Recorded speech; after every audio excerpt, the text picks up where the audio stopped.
بسم الله الرحمن الرحيم الحمد لله نحمده ونستعينه ونستغفره ونعوذ بالله من شرور أنفسنا وسيئات أعمالنا من يهده الله فلا مضل له ومن يضلل فلا هادي له وأشهد أن لا إله إلا الله وحده لا شريك له وأشهد أن محمدا عبده ورسوله أما بعد فإن خير الكلام كلام الله وخير الهدي هدي محمد صلى الله عليه وسلم وشر الأمور محدثاتها وكل محدثة بدعة وكل بدعة ضلالة وكل ضلالة في النار أما بعد. Comme je l'ai dit, aujourd'hui, Inch'Allah Ta'ala, on ne fera pas court sur l'explication de Kitab al-Tawhid, ni le cours sur l'explication de Taysir al-Allam, Cheikh Abdallah al-Bassam, rahimahullah ta'ala. Aujourd'hui, je vais profiter de cette occasion afin d'éclaircir une deuxième fois ce que j'avais déjà éclairci lors de mon premier audio concernant le frère Nadir Abou Anas. Donc ce qui suit est ma deuxième réponse à Nadir Abou Anas du site d'Oros.net. Avant de commencer, une chose est sûre, c'est que certains vont dire, c'est reparti, Youssef Abou Anas a rallumé la mèche, d'autres vont dire que les salafis sont fidèles à eux-mêmes, toujours au rendez-vous pour créer les polémiques et pour diviser les musulmans qui ont besoin de s'unir et d'être une seule et même communauté. D'autres vont dire, ça suffit les mises en garde, vous allez en entendre des vertes et des pas mûres. Je réponds à toutes ces personnes, avant de commencer, que la vérité est ce qu'il y a de plus cher à mes yeux. Et ce n'est pas à cause de spéculation ou autre chose que je délaisserai cette vérité. Le conseil que l'on doit donner aux musulmans et aux musulmanes, c'est un devoir que je ne délaisserai pas à cause de reproches ou autres attaques qui sont vides de science.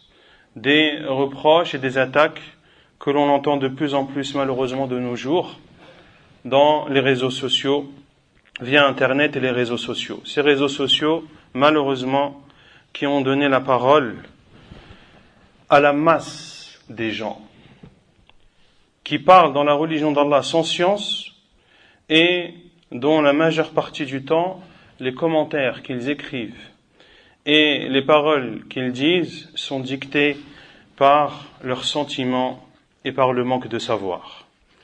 Me concernant, je continuerai à répondre et à éclaircir la vérité, Inch'Allah Ta'ala, tant que cela sera nécessaire et autant de fois qu'Allah Azza wa Jalla me le permettra. Une autre chose que je veux dire avant cette deuxième réponse, c'est que je ne cherche dans cela ni la renommée, ni les éloges, ni les remerciements, ni la division des musulmans, ni le dénigrement de qui que ce soit. Mon but, et Allah Azza wa Jalla en est témoin, c'est de conseiller mes frères en islam. De conseiller mes frères et mes sœurs en islam. Et à celui ou celle qui prétend le contraire, je lui dis que je lui donne rendez-vous demain, Inch'Allah Ta'ala, le jour du jugement, devant le Seigneur des mondes, subhanahu wa ta'ala. Mon but unique est donc de conseiller les musulmans, de leur ouvrir les yeux face à des ruses, des stratagèmes dont ils sont malheureusement victimes au nom de l'islam authentique et au nom de la compréhension des pieux prédécesseurs. Voici ma conviction et sachez que je me rapproche d'Allah Azza wa Jalla en faisant cela. Ce n'est pas de la médisance, ce n'est pas des paroles gratuites. J'adore Allah Azza wa Jalla en faisant ce que je fais. N'en déplaise à quiconque. Maintenant, rentrons dans le vif du sujet. Nadir Abou Anas, dans un audio qu'il a intitulé « Cache les défauts de ton frère », a fait un éclaircissement sur les erreurs que je lui avais reprochées. Voilà ce qu'il dit dans cet audio. Dans l'audio, vas-y doucement, les erreurs se trouvent dans 2 audios. Grâce à Allah Azza wa Jal, c'est dans 2 audios, sur plus d'une centaine d'audios. C'est un cadeau de la part d'Allah qu'on a réussi à les trouver dans 2 audios. Fin de citation. Je dis à ce frère, Masha'Allah, Tabarakallah, quelle modestie de ta part. Tout d'abord, ce frère Hadahullah trompe ses auditeurs en leur faisant croire qu'il a vérifié une centaine d'audios et que dans cette centaine d'audios, il n'a trouvé que 2 audios qui comportent des erreurs. Qu'il ne me cite pas, moi, Youssef Abou Anas, comme étant la personne qui a découvert ces erreurs, ne me dérange absolument pas. Mais de là à faire croire que dans sa centaine d'audios, seuls 2 comportent des erreurs, ici c'est une tromperie de sa part et un manque hallucinant de modestie et d'humilité. Et pour sa gouverne, je lui informe que je n'ai écouté que 5 de ces audios. Comme salam wa rahmatullah. Je n'ai écouté que 5 de ces audios et cela m'a amplement suffi à découvrir le personnage et à constater toutes les erreurs que j'ai citées dans mon premier audio. Je tenais à éclaircir ce point car c'était vraiment osé de sa part. Il cite ensuite dans cette réponse 2 erreurs sur lesquelles il revient en rapport avec le athar de Ali ibn Abi Talib sur les Khawarij. Il revient sur le fait qu'il est considéré cela comme authentique et il revient également sur l'erreur historique grave qu'il a faite en disant que les Khawarij avaient combattu le prophète sallallahu alayhi wa sallam. Puis vient le tour de la 3e erreur. Et là, ouvrez bien vos oreilles. Il dit, je cite, 3e erreur dans le même audio, c'est que j'ai mis à la même échelle les salafis et les chiites. Et c'est une erreur que j'ai fait inconsciemment. J'ai dit que tu sois chiite ou salafi, l'essentiel c'est que tu es musulman. Et là, écoutez bien. Et je voulais dire que tu sois tablir ou salafi, l'essentiel c'est que tu sois musulman. Et j'ai donc mis les salafis et les chiites à la même échelle. Cette parole a été supprimée de l'audio. Fin de citation. Regardez, ce frère Hadahullah, il regrette d'avoir mis les salafis et les chiites à la même échelle et ose dire, dans une position d'éclaircissement, dans une position de réponse à une erreur qu'on lui reproche, dans une position dans laquelle aucune zone d'ombre ne doit subsister. Il ose dire que ce sont les salafis et les tablirs qu'il voulait mettre à la même échelle, et non les salafis et les chiites. Wallahi, lorsque j'ai écouté ces paroles, comme l'a dit le compagnon Jubair ibn Mut'im, kada qalbi yatir. Mon cœur a failli s'envoler. De mettre à la même échelle les salafis, qui se conforment au livre d'Allah Azza wa Jal, à la sunna du prophète alayhi salatu wassalam, à la compréhension des pieux prédécesseurs, mettre à la même échelle le groupe sauvé, le groupe victorieux, les gens du hadith, ceux qui suivent les traces des compagnons du prophète sallallahu alayhi wa sallam, ceux qui, à travers les siècles, purifient l'islam de tout ce qui aurait pu l'entacher comme forme de polythéisme, que ce soit le grand ou le petit, et comme forme d'innovation de toute nature. Comment ce frère Hadahullah peut-il mettre ces personnes, ces salafis, à la même échelle qu'un tabliri?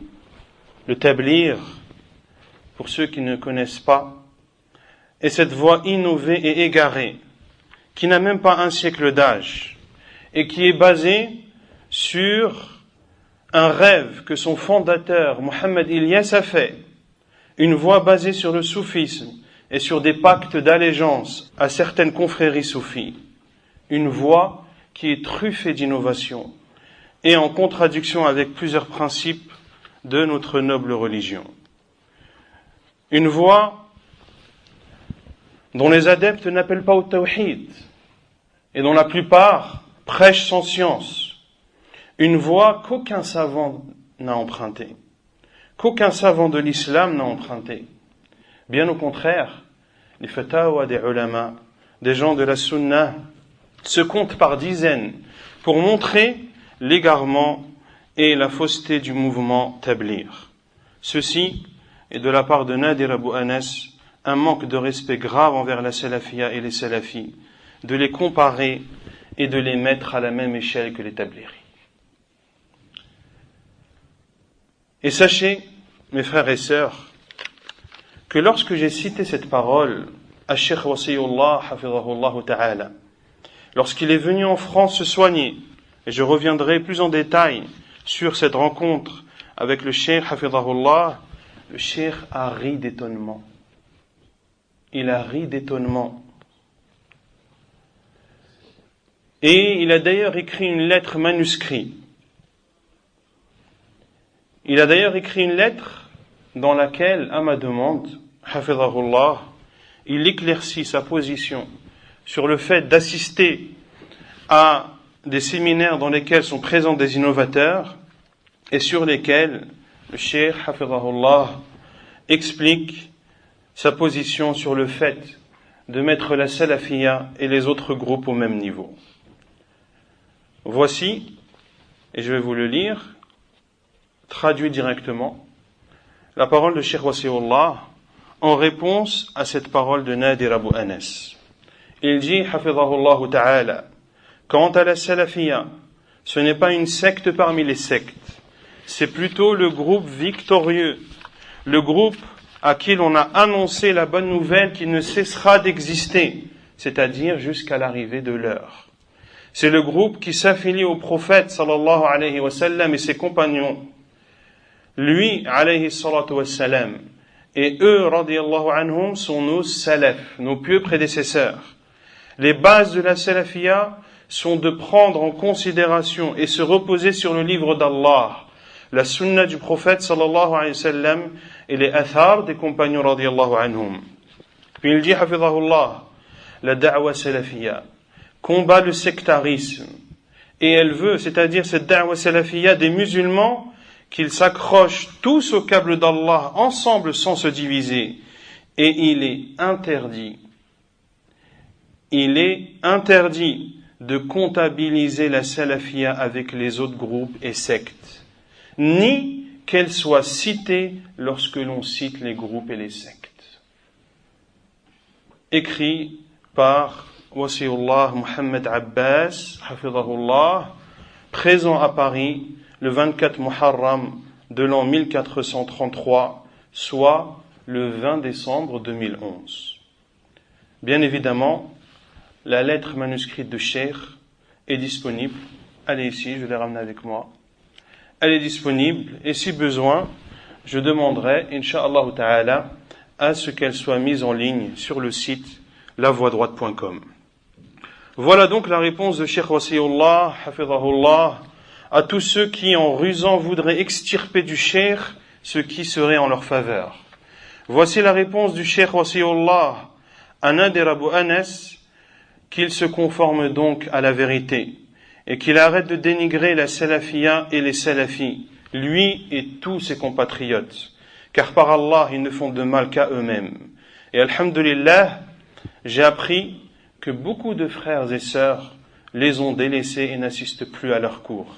Il y a même des démissions au sein même de leurs équipes, lorsqu'il est apparu à ces personnes sincères dans leur recherche de la vérité qu'il y avait de nombreuses contradictions dans leur da'wah. Puis Nadir Abu Anas cite une quatrième erreur qu'il reconnaît du bout de la langue. Il dit, quatrième erreur qui se trouve dans un autre dars, de qui doit-on prendre la science? J'avais dit, bon, je trouve ça un peu tiré des cheveux, mais à la kulli hal, je vous en fais part quand même, qu'il y a des savants qui sont forts en fiqh et faibles en hadith. Certains ont dit que je critique les savants parce que j'ai dit faible. Je n'aurais pas dû dire faible. On peut dire d'un savant faible. On ne peut pas dire d'un savant faible. Certes, j'aurais dû dire il y a des savants forts en fiqh, moins forts en hadith. Ça passe mieux. on aurait pu avoir le bon soupçon. Je dis à Nadir Abu Anas, Masha'Allah, quelle reconnaissance de l'erreur et surtout, quelle ruse encore une fois de ta part. Dans mon premier audio, les preuves d'une mise en garde fondée, j'avais pourtant parlé en français. Et j'avais cité texto les paroles de Nadir Abu Anas, je les répète encore une fois aujourd'hui. Il dit, le savant n'est pas parfait, personne n'est parfait. Certains sont spécialisés dans le hadith, faibles en fiqh. Et écoutez, d'autres forts en fiqh et faibles en aqida. Et d'autres forts en aqida et faibles en langue arabe. Est-il revenu sur cette erreur grave de qualifier les savants que certains d'entre eux sont faibles en aqida? La aqida qui est la croyance du musulman, ce sur quoi tout repose. Comment une personne peut être considérée comme un savant en étant faible en aqida wal a'yadhu billah? Je dis maintenant, est-ce que c'est un peu tiré par les cheveux de reprocher à quelqu'un qui dit sur les savants, les héritiers du prophète sallallahu alayhi wa sallam, les élites des musulmans, que certains sont forts en fiqh et d'autres en aqida, et faibles en aqida, et d'autres forts en aqida et faibles en langue arabe. Et pour le prétexte du bon soupçon, je lui réponds qu'il arrête de prendre les gens par les sentiments. Le prêcheur qui appelle à Allah Azza wa Jal se doit d'être clair et explicite. Et le hadith de Adi ibn Hatim radiyallahu anhu que j'avais cité dans mon premier audio était pourtant très clair. Rapporté par Muslim dans son Sahih, lorsque un homme a fait le prêche, a fait un sermon et a dit dans son sermon وَمَنْ يُطِعِ اللَّهَ وَرَسُولَهُ فَقَدْ رَشَدْ وَمَنْ يَعْصِهِمَا فَقَدْ غَوَى. Il a dit, celui qui obéit dans son sermon, en exhortant les gens, celui qui obéit à Allah et à son prophète sera bien guidé, et celui qui leur désobéit aura dévié. Le prophète sallallahu alayhi wa sallam a dit, Bi'sal khatibu ant. Quel mauvais prêcheur tu es. Quel mauvais exhortateur tu es. Le prophète sallallahu alayhi wa sallam lui a dit, Qul wa man ya'si Allah wa rasulahu. Dis, et celui qui désobéit à Allah et à son envoyé. Le prophète sallallahu alayhi wa sallam a réprimandé cet homme qui était le prêcheur de son peuple. Pourquoi? Parce qu'il a dit وَمَنْ يَعْصِهِمَا au lieu de dire وَمَنْ يَعْصِ اللَّهَ وَرَسُولَهُ. Cela prouve que le prêcheur doit être explicite. Quand il parle, ses paroles doivent être claires. Elles ne doivent pas être ambiguës. Puis Nadir Abu Anas dit, voilà donc les 4 erreurs que j'ai à vous communiquer. En dehors de ces 4 erreurs, celui qui parle, ouvrez bien vos oreilles, tout ce que l'on me reproche est soit mal interprété, soit faux, soit le respect de la divergence n'a pas été respecté par les accusateurs. Fin de citation. Il revient donc sur 4 erreurs uniquement. Toutes les autres erreurs que j'ai citées dans mon audio, preuve à l'appui, il ne les considère pas comme des erreurs, soit parce qu'elles sont mal interprétées, soit parce qu'elles sont fausses, ou soit parce que le respect de la divergence n'a pas été respecté, et je vais revenir sur chacun de ces points. Parmi les erreurs que je lui avais reprochées, le fait d'avoir attribué à Cheikh Al-Uthaymin et à Cheikh Al-Fawzan que de se dire salafi divise les musulmans. Certes, il y a certaines paroles de ces savants qui pourraient être comprises dans ce sens, et là je m'adresse à Nadir Abou Anas, comme l'ont compris avant toi les innovateurs et les ennemis de la salafiyya. Car il est facile de prendre des paroles de savants et de les comprendre comme bon nous semble. Mais celui qui recherche la vérité, celui qui est sincère, prend toutes les paroles de ce savant, les étudie et sort avec une conclusion. Et regarde chaque parole dans quel contexte elle a été dite. Et ne pas prendre la parole d'un savant qui a été dit dans un contexte particulier et de l'appliquer à une généralité.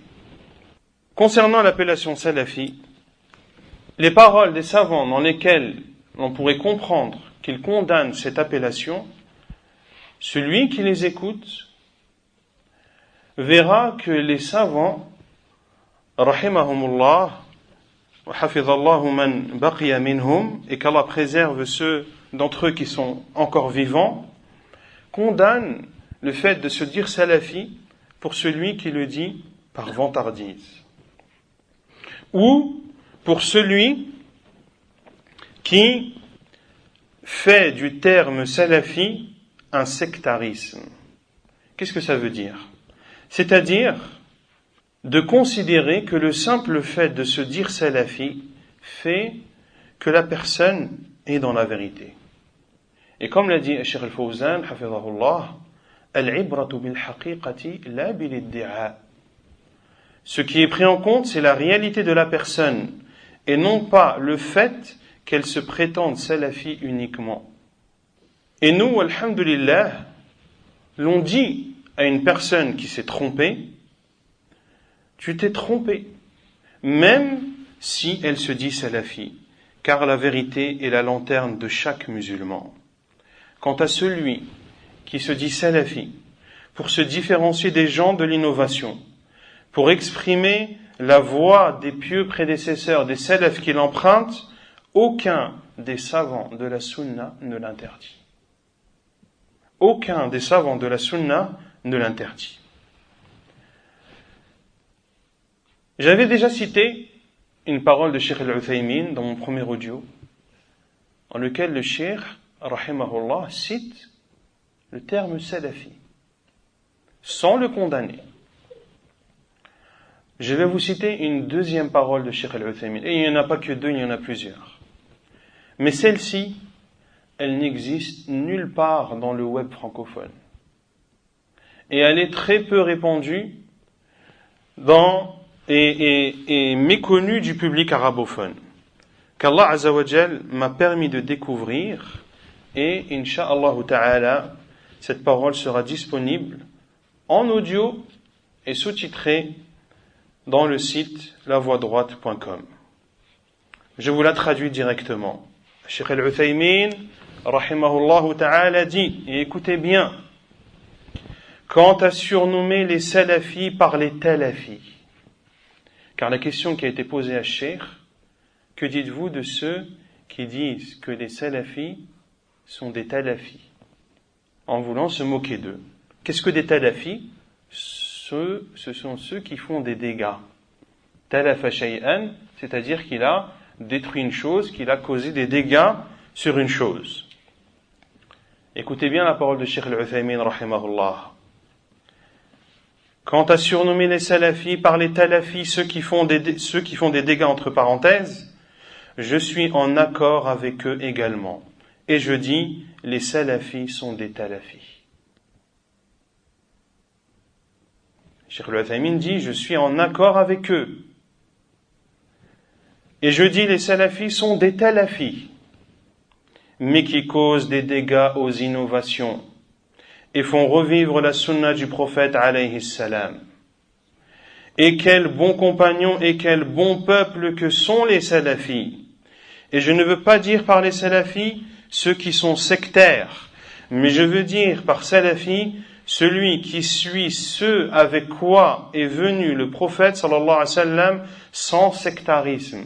Je condamne l'ensemble du sectarisme, quelle que soit sa couleur et quelle que soit son appellation. Puis il dit, rahimahullah, je dis que la communauté musulmane est un seul parti. Et il cite la parole d'Allah Azza wa Jal, et quiconque prend pour allié Allah et son messager et les croyants réussira, car c'est le parti d'Allah qui sera victorieux. Le parti d'Allah, ce sont ceux qui s'accrochent à la législation d'Allah de façon apparente et cachée, ceux qui rejettent les innovations, petites soient-elles ou grandes, ceux qui ne font précéder aucune parole devant celle d'Allah et de son envoyé.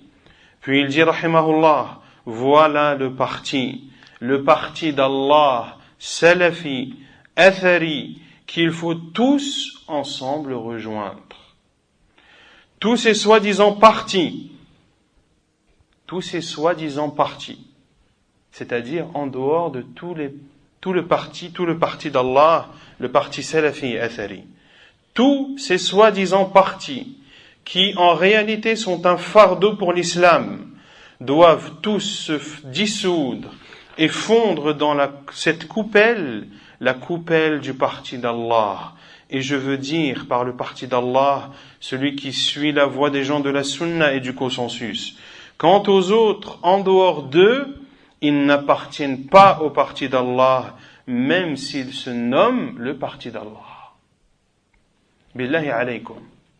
Est-ce qu'il y a plus clair que cette parole de Cheikh al-Uthaymin? Est-ce qu'il condamne ici l'appellation le fait de se dire salafi? Ou est-ce qu'au contraire, Cheikh al-Uthaymin, rahimahullah, défend les salafis contre ceux qui les attaquent et ceux qui les dénigrent? D'autres diffusent les paroles du Mufti Abdul Aziz al-Sheikh, qui, encore une fois, ne sont pas mises dans leur contexte. Et à tous ceux qui persistent dans leur entêtement, qu'ils m'expliquent donc cette parole enregistrée du Mufti, hafizahullah, qu'il a dit, une parole qu'il a dit le 23 février 2012. Donc, après tout ce qui a pu être diffusé sur Internet. Cheikh Abdelaziz al-Sheikh a dit cette parole en répondant à une question lors d'un séminaire dans sa mosquée à Riyad.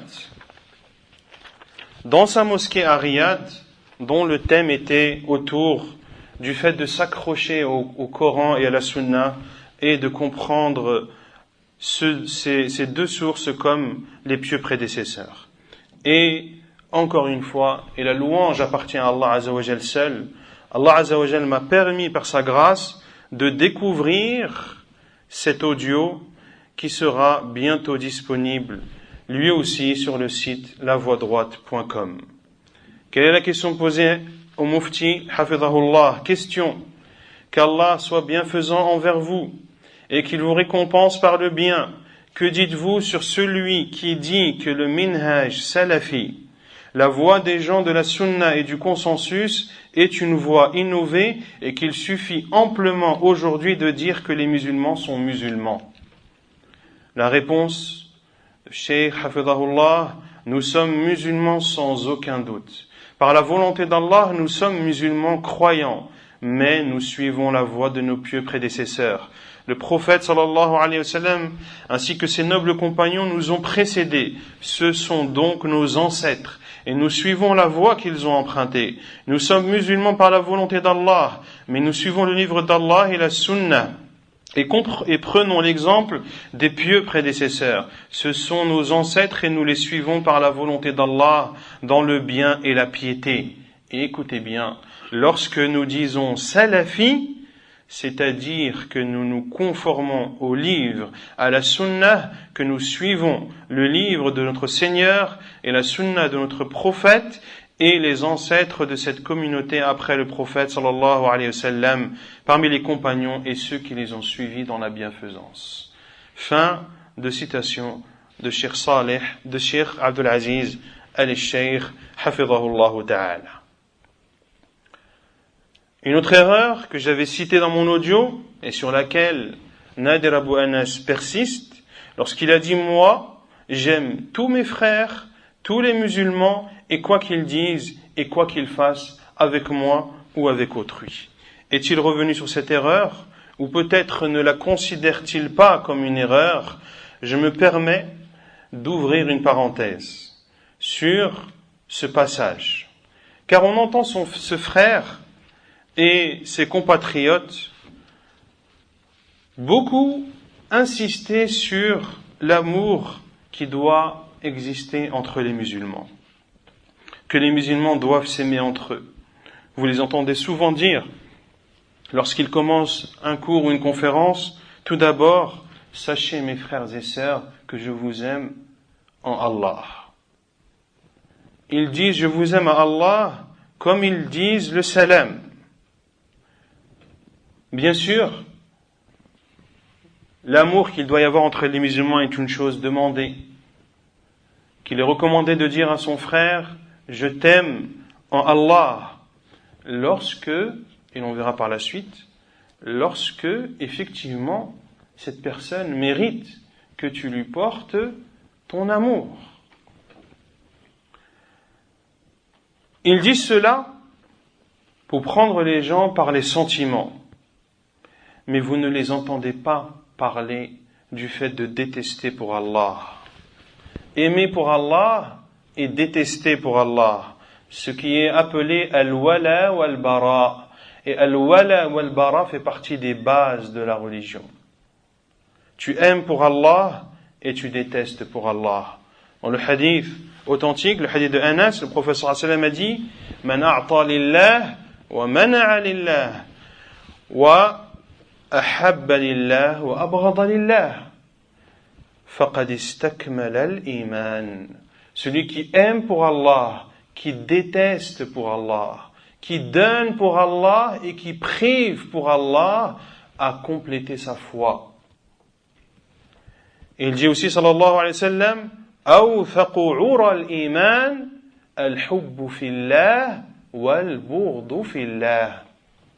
Le plus haut degré de la foi est d'aimer pour Allah et détester pour Allah. Et les paroles des savants, des salafs sont nombreuses à ce sujet.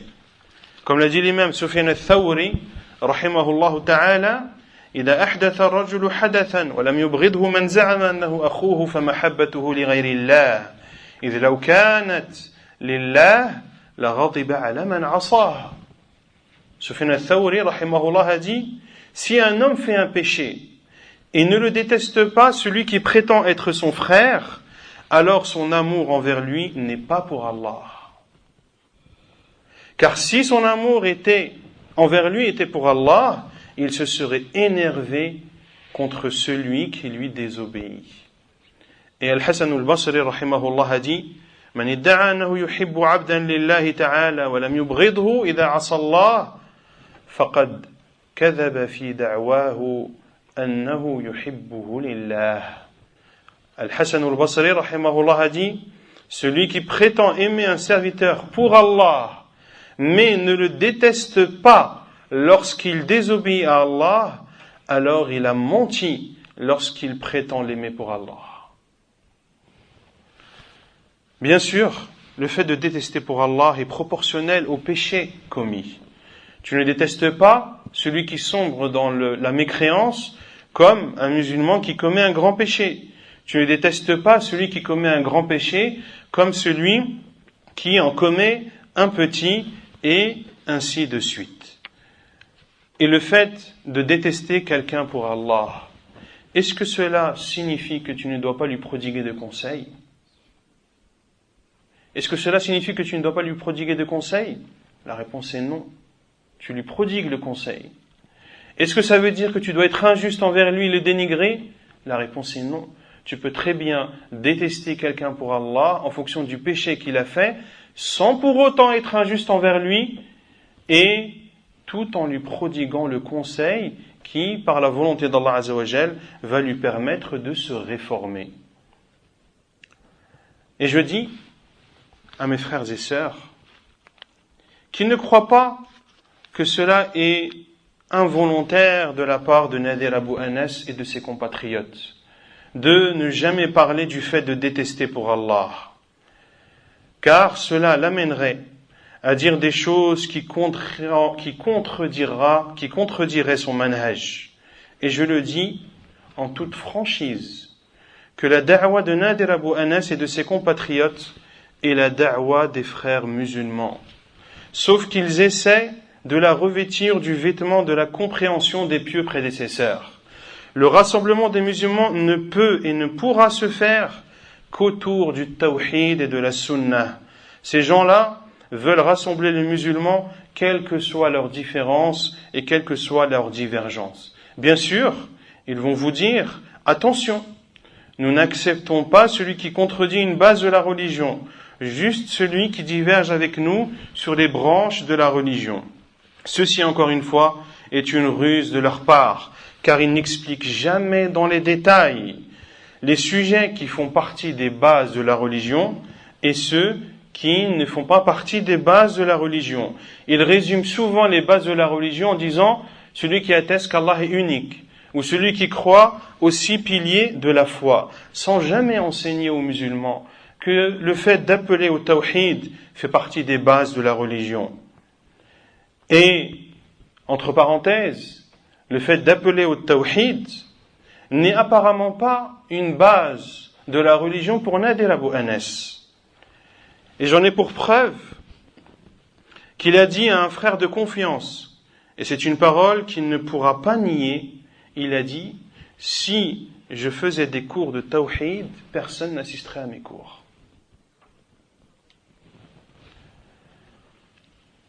Vous ne les entendrez pas dire que Al-Wala et Al-Bara est une base de la religion, que de répondre à celui qui contredit la vérité est une base de la religion, que de mettre en garde contre les innovations et les innovateurs fait partie des bases de la religion. Où sont leurs mises en garde contre les frères musulmans, contre les tablirs, contre les takfiris, contre les soufis, contre les ash'ari et toutes les autres sectes en islam? Par contre, les mises en garde contre les salafis, alors là, il y en a à l'appel. Là, il n'y a pas besoin de faire d'efforts pour en écouter. Et pour ma part, je n'ai écouté, comme je l'ai dit en début, que 5 audios de Nadir Abu Anas, et wallahi, j'en ai eu plein les oreilles. J'en ai eu plein les oreilles sur les salafis. L'ennemi public numéro 1, pour lui et ses compatriotes, est le salafi. Et ils y vont à l'arme lourde. Et tous les coups sont permis. Il ne revient pas sur ses dénigrements envers les salafis, et je reviendrai sur ses propos plus tard. Et toutes les autres erreurs à la kulli hal que j'ai citées dans mon premier audio, preuves à l'appui. Il continue, Nadir Abu Anas, son éclaircissement et sa réponse en rentrant dans un autre sujet. Il dit, je cite, par exemple, moi, alhamdulillah, ça va. La fameuse vidéo, elle a fait un tremblement de terre sur le net. Certains limites m'ont fait comprendre que j'ai fait la fornication devant le minbar. Écoutez comment il parle. Certains limites m'ont fait comprendre que j'ai fait la fornication devant le minbar. Certains, il parle de qui? Il parle des salafis, encore une fois. Puis il dit, je le dis clairement, mise en scène, pourquoi tu en fais une, etc., etc. Fin de citation. Je réponds, toujours la même technique de la part de Nadir Abu Anas. La même ruse, faire passer les salafis pour des durs, des bourreaux, des brutes, des personnes sans scrupules. Wallahi, c'est étonnant. Selon Abu Anas, Nadir Abu Anas, quand on reproche maintenant à quelqu'un d'avoir fait une erreur en citant les preuves de cela et les paroles des savants, alors on devient coupable de qadh. Et le qadh, c'est le fait d'accuser quelqu'un d'adultère. Bien sûr que lorsque l'on innove des façons de faire la da'wah, comme Nadir Abu Anas en est lui-même vanté au début de cette misérable mise en scène qu'il a fait dans une demeure d'Allah Azza wa Jal. Lorsqu'au début, il s'est vanté en disant à ses auditeurs et à ceux qui étaient présents qu'aujourd'hui, ils allaient assister à une conférence ou un cours qui aura une forme sans précédent. Et que un cours comme celui-ci, il n'en aurait peut-être jamais entendu ou il n'aurait jamais assisté à une telle conférence ou à une telle mise en scène. Et je dis à Nader Abou Anas que bien sûr cela provoque un tremblement de terre.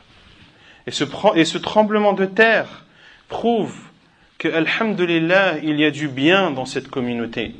Des personnes qui expriment leur colère quand les limites d'Allah Azzawajal sont dépassées et outrepassées. Il dit, pour justifier sa mise en scène, et pour ceux qui n'ont pas vu la vidéo, et je ne conseille pas de la voir, on voit un frère qui se fait passer pour un pervers et qui se fait exhorter par Nader Abou Anas et son ami Rachid Abou Hudayfa. Et ce frère, et j'en profite pour le dire, le frère qui a ce rôle de pervers, qui s'appelle Samir, alhamdulillah, il s'est repenti. Et il a fait savoir son repentir. Il a demandé à ce qu'il soit diffusé. Il regrette ce qu'il a fait après avoir pris connaissance des paroles des savants et des éclaircissements des savants sur l'interdiction d'utiliser les mises en scène comme moyen de faire dawa ou comme moyen tout court. Et il dit dans ce repentir qu'Allah Azzawajal lui accepte et qui lui donne une grande récompense pour cela, car de revenir à la vérité est quelque chose de noble. Et il explique notamment dans ce repentir que Nader Abou Anas et Rachid Abou Hudayfa ont refusé de retirer la vidéo. Car ils étaient deux à considérer que c'était bien et lui n'avait qu'une voix. Je dis donc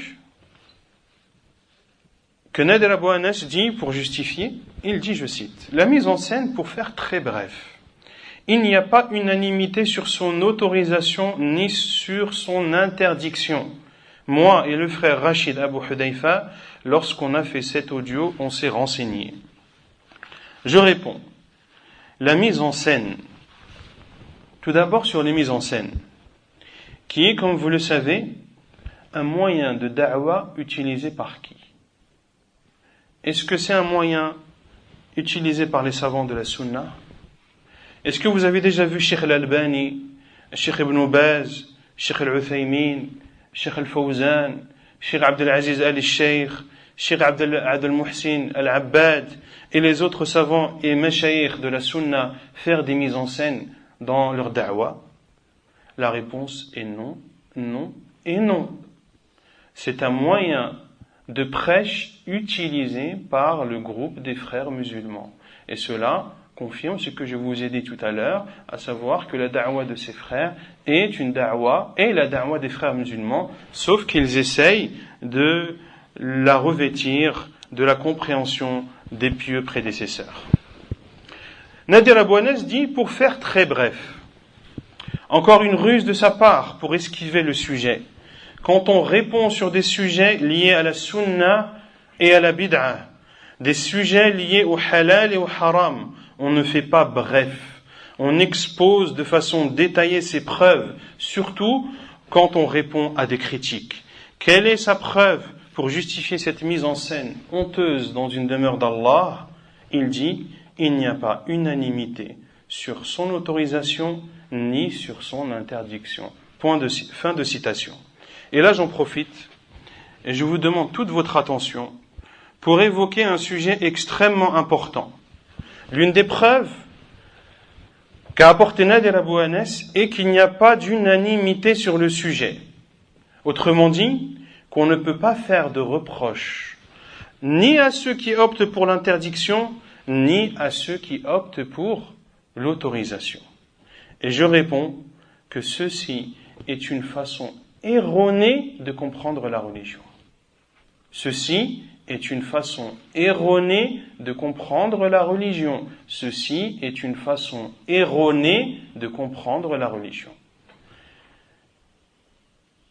Cheikh Al-Uthaymin, rahimahullah ta'ala, dit en réponse à la parole, point de reproche dans les sujets de divergence.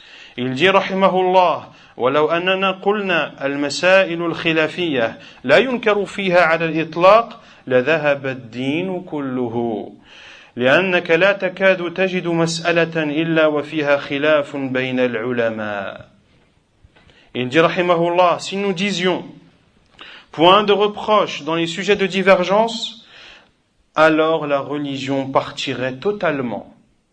Tu ne trouves presque pas de sujet sans qu'il n'y ait de divergence entre les savants. L'imam Ibn Abd al-Barr, rahimahullah ta'ala, a dit الاختلاف ليس بحجة عند أحد علمته من فقهاء الأمة إلا من لا بصر له ولا معرفة عنده ولا حجة في قوله. Il dit, rahimahullah, la divergence n'est nullement une preuve chez tous ceux que je connais parmi les fuqaha, les juristes de la communauté. Cela ne peut émaner que de celui qui n'a pas de clairvoyance, pas de connaissance et dont la parole est vide de preuves. Et dont la parole est vide de preuves. L'imam al-Shatibi, rahimahullah ta'ala, a dit, et je traduis directement la parole, il est possible qu'une réponse donnée sur un sujet soit son interdiction. Et que l'on vienne dire, pourquoi interdis-tu alors qu'il y a divergence sur le sujet? Il fait alors de la divergence une preuve de l'autorisation. Aucune preuve ne vient appuyer l'avis préconisant l'autorisation. Puis de dire, rahimahullah, et c'est l'erreur même dans la religion. Et c'est l'erreur même dans la religion. De s'accrocher à ce qui ne mérite pas que l'on s'accroche et de considérer comme preuve ce qui n'en est pas une. Et l'imam Ibn Hazm, rahimahullah, a dit, si un homme ne prenait en considération que les sujets sur lesquels il y a unanimité et délaissait tous les sujets à divergence dans lesquels il y a des textes, il serait alors considéré comme un pervers à l'unanimité des savants. لَكَانَ فَاسِقًا بِإِجْمَاعِ الْأُمَّةِ. Puis il dit, Nadir Abu Anas, lorsqu'on a fait cet audio, on s'est renseigné. Fin de citation. C'est ce qu'on appelle mettre la charrue avant les bœufs. La science intervient avant l'acte et la parole. Et c'est pourtant ce que l'on apprend aux petits débutants dans la science, notamment lorsqu'on leur enseigne Thalathatul Usul. Et vous connaissez tous la règle en islam que citait beaucoup Cheikh Al-Uthaymin, rahimahullah ta'ala, istadil thumma a'taqid, wa la ta'taqid thumma tastadil, fatadil. Recherche la preuve, puis adopte ta croyance, et prends garde à avoir une croyance, puis ensuite rechercher la preuve, car dans ce cas tu t'égareras. Et c'est malheureusement ce que Nadir Abu Anas et son ami Rachid Abu Hudayfa ont fait sur cette mise en scène. Ils ont bel et bien suivi leur passion.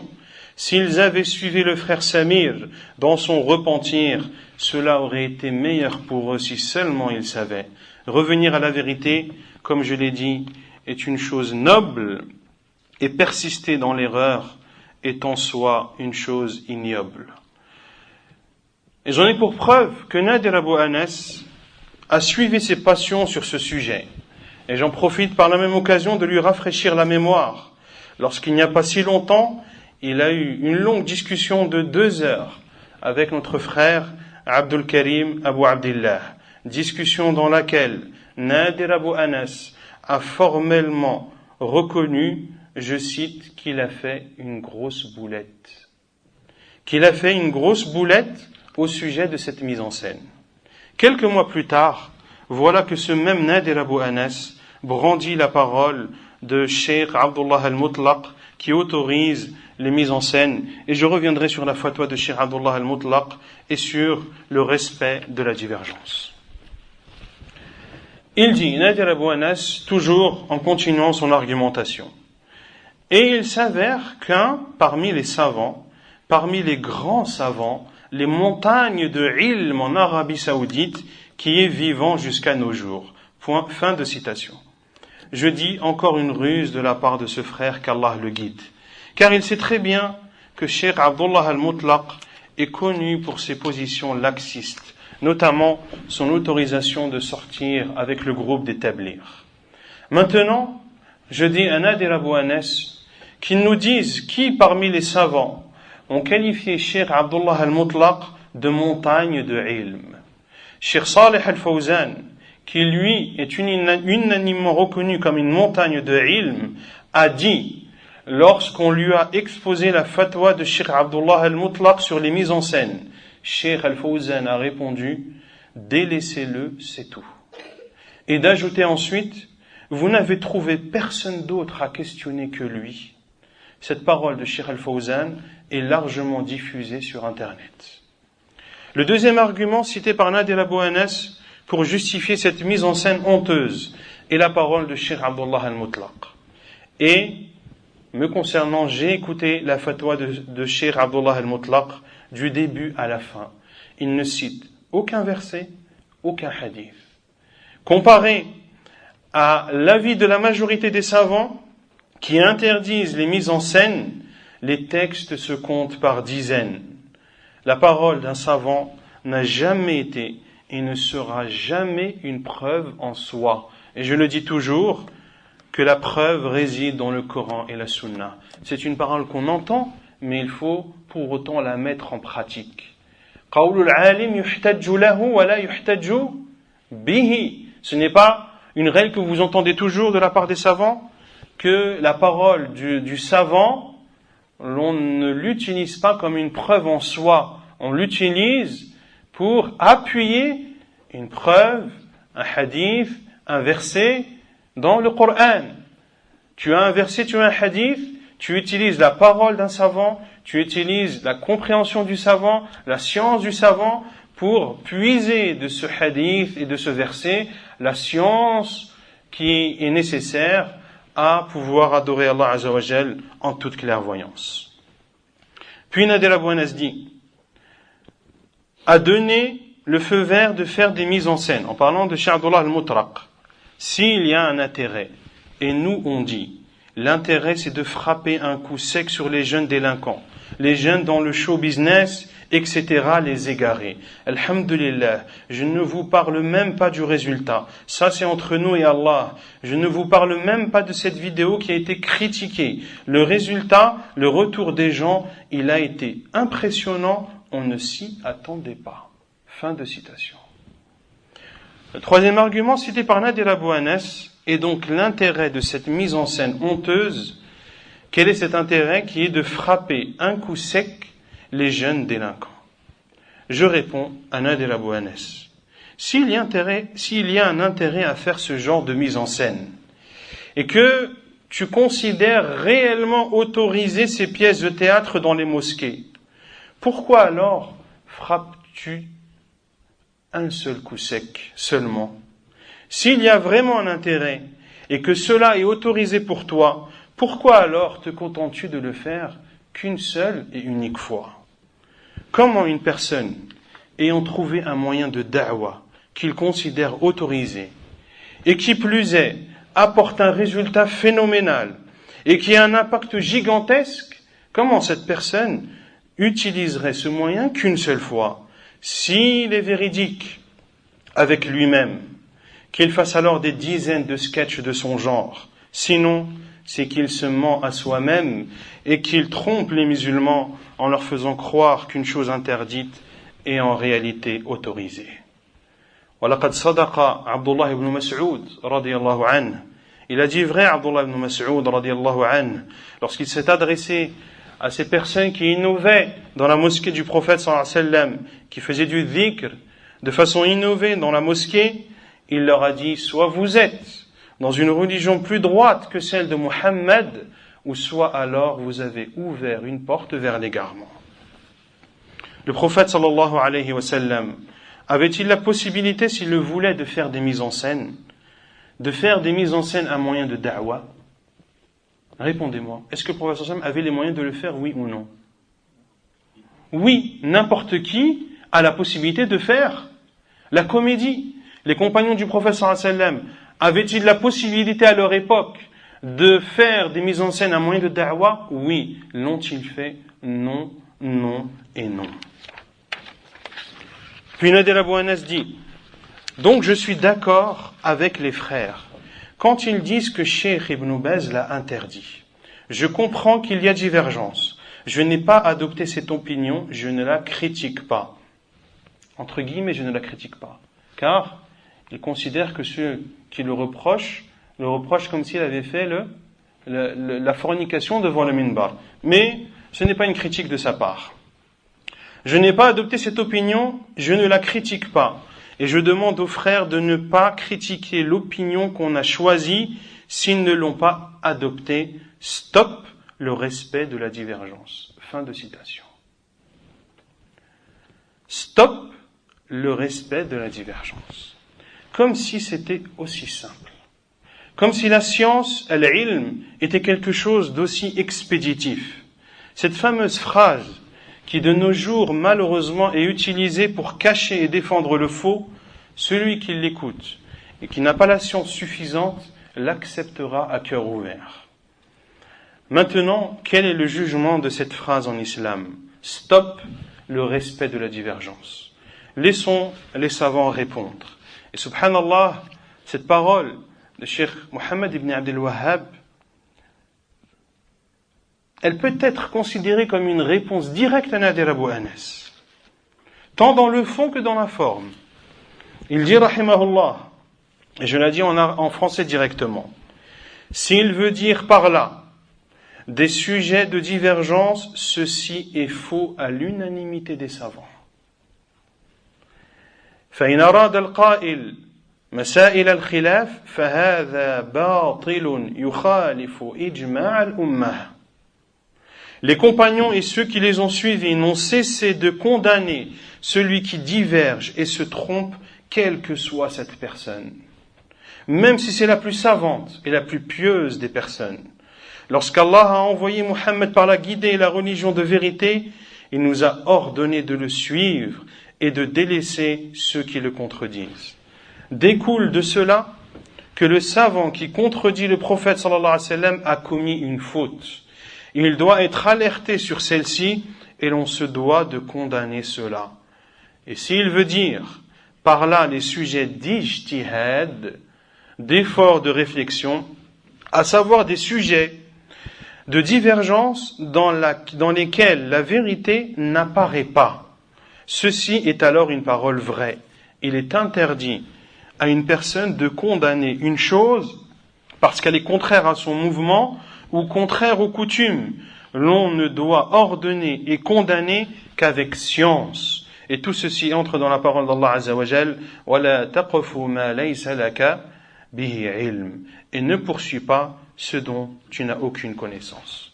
On comprend donc de la parole de l'imam Muhammad ibn Abdel Wahhab, rahimahullah, qu'il y a les sujets de divergence, masail al-khilaf, et les sujets d'effort de compréhension, masail al-ijtihad.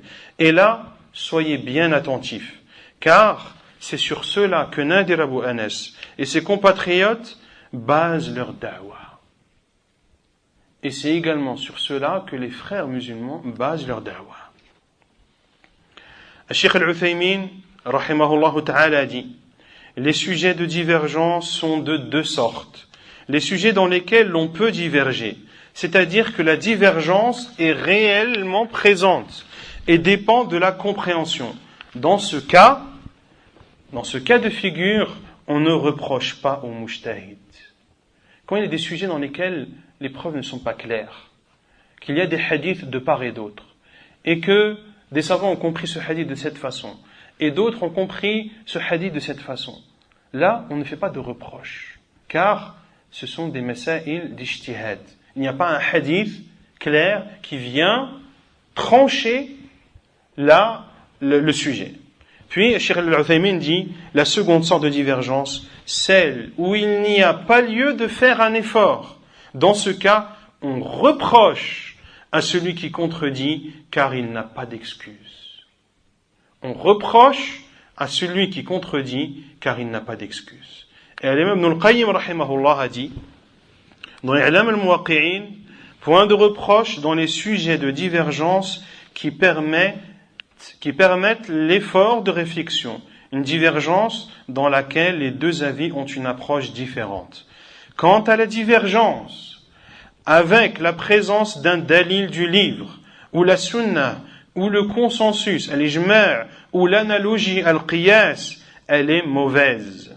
Et il est obligatoire pour celui qui contredit la preuve de revenir dessus lorsqu'il en prend connaissance.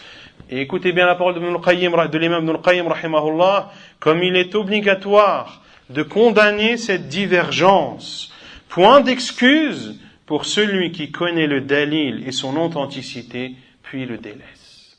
Et I'lam al-Muwaqqi'in, volume 2, page 300. Et je cite une quatrième parole de Cheikh Mohammed Bazmoul, hafidhahullah ta'ala, un cheikh respectable de la Mecque, qui a de nombreux ouvrages et qui est notamment professeur à l'université islamique de la Mecque. Il dit, hafidhahullah, écoutez bien la parole de Cheikh Bazmoul. Parmi les phrases mal interprétées, leur parole, c'est-à-dire la parole des savants, point de reproche dans les sujets de divergence. Certains pensent que cette phrase signifie tout sujet dans lequel il y a divergence, il est interdit de faire des reproches. De ce fait, il est interdit de condamner un mal, sauf si celui-ci fait l'unanimité des savants. N'est-ce pas quasi textuellement ce que dit Nadir Abu Anas? La réponse est oui.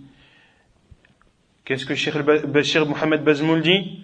Cette compréhension est fausse. Et découle de cette compréhension l'abandon d'ordonner le bien et d'interdire le mal, car dans la plupart des sujets de religion, il y a une divergence des savants. Puis il dit, hafidhahullah, la vérité, ce que les savants veulent dire par cette parole, point de reproche dans les sujets de divergence, que les sujets dans lesquels la preuve qui doit être suivie n'apparaît pas clairement, qu'on ne doit pas être dur dans la condamnation, ni faire preuve de méchanceté.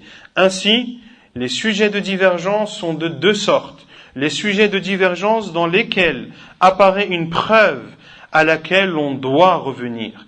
Ici, il est obligatoire de mettre en pratique le dalil, la preuve, et rejeter l'avis qui contredit cette preuve. Et l'on doit reprocher à celui qui suit l'avis contraire au dalil. Deuxièmement, les sujets de divergence dans lesquels n'apparaît pas une preuve à laquelle on doit revenir. C'est un sujet dans lequel les textes sont nombreux et les compréhensions diffèrent. Ceci est un sujet d'ijtihad, d'effort de réflexion. Nul reproche, nulle dureté envers celui qui adopte l'avis contraire. Il doit être conseillé afin de suivre l'avis qui est le plus prépondérant. À cette deuxième sorte c'est cette deuxième sorte de divergence qui est voulue dans cette parole que certaines personnes ont comprise sans détailler. Et parmi ces personnes, Nadir Abu Anas.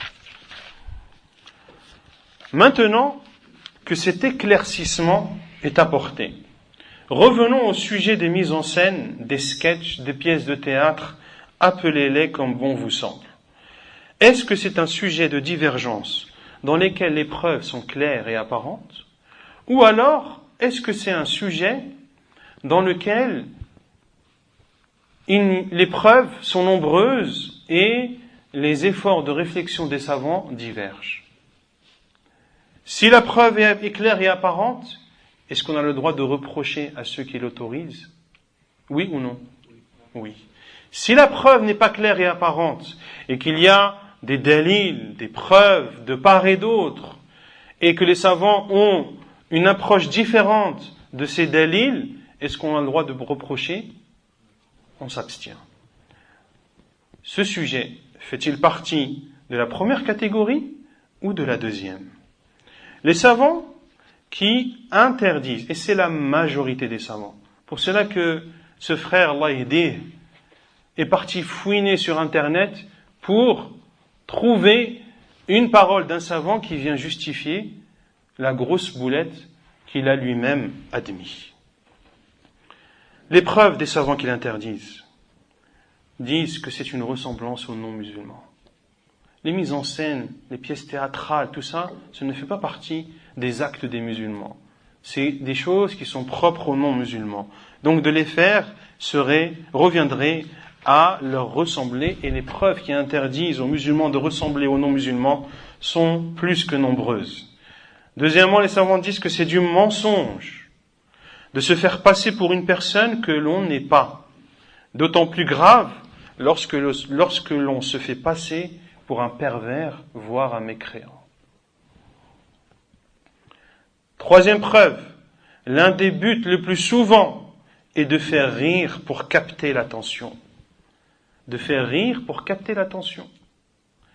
Et même si l'on dit que le but n'était pas de faire rire, au final, cette mise en scène a fait rire. Et elle a même fait rire ceux qui, soi-disant, exhortaient ce frère qui se faisait passer pour un pervers. Et le prophète alayhi salatu wassalam a dit: malheur à celui qui parle en mentant pour faire rire l'assemblée, malheur à lui, malheur à lui. Waylun lahu, waylun lahu. Dans ces mises en scène, il y a des jurons mensongers. La personne est amenée, dans ces mises en scène, à jurer que telle chose est vraie, qu'il a fait telle et telle chose, qu'il a dit telle et telle chose, alors que tout est fictif. Parmi les preuves des savants, est que cela change la création d'Allah à travers des déguisements, en simulant des handicaps, etc. Sixième preuve, que cela amène à se moquer de la religion et des musulmans.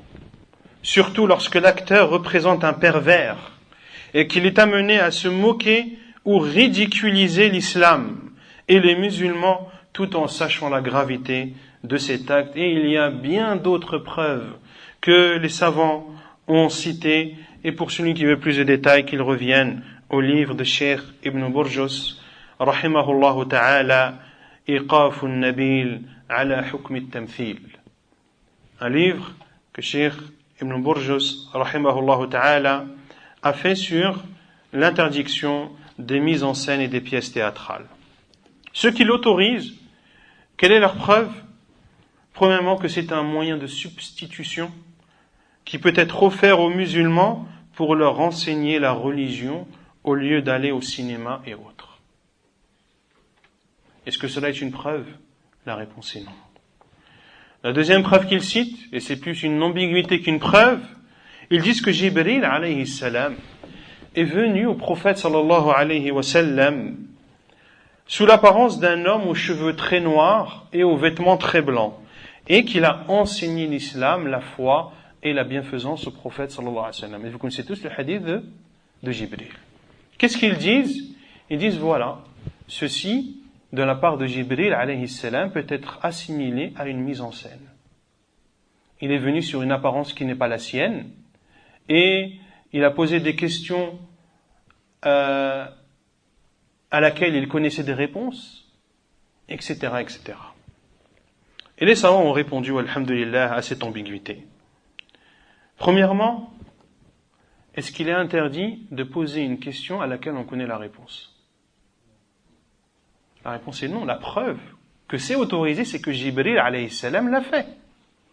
Jibril alayhi salam, n'est-ce pas lui qui transmet la révélation d'Allah au prophète sallallahu alayhi wa sallam?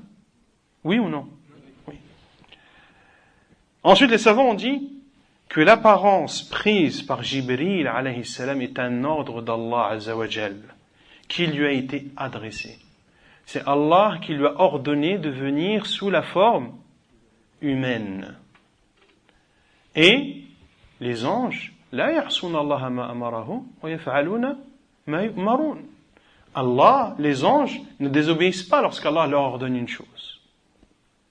Qui a ordonné à toutes ces personnes qui font des mises en scène d'en faire? Est-ce que c'est un ordre de la part d'Allah azza wa jal? Non. Les savants ont dit également que prendre l'apparence humaine pour Jibril est une réalité, ce n'est pas une fiction. Car Allah azza wa jal a donné à Jibril et à d'autres anges la capacité et le pouvoir d'avoir une forme humaine. Ce n'est donc pas une mise en scène, c'est une réalité.